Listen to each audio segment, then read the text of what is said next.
ഞങ്ങളെ മല്ലൂസിനെ ആവേശം കൊള്ളിച്ച ഫഹദ് ഫാസിലിൻ്റെ അസുഖം എന്താ ഡോക്ടറെ? ഈ ആവേശം കൊള്ളിക്കൽ തന്നെയാണ് ഫഹദ് ഫാസിലിൻ്റെ അസുഖം എന്ന് പറയാൻ.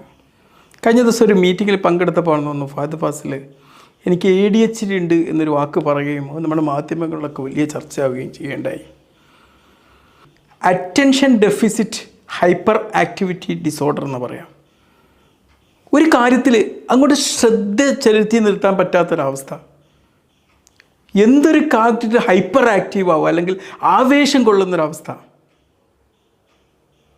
ഇത് കുട്ടിക്കാലം തൊട്ടേ വരുമെന്നൊരു പ്രശ്നമാണെങ്കിലും പലപ്പോഴും ഇത് കുറച്ച് വലുതായിട്ടൊക്കെയാണ് ഇത് പലർക്കും കണ്ടെത്താറുള്ളത്. വാർത്തകൾ ശരിയാണെങ്കിൽ 41-ാം വയസ്സിലാണ് ഫഹദ് ഫാസിലിന് ഈ ഒരു പ്രശ്നം കണ്ടെത്തുന്നതെന്നാണ് പറയുന്നത്.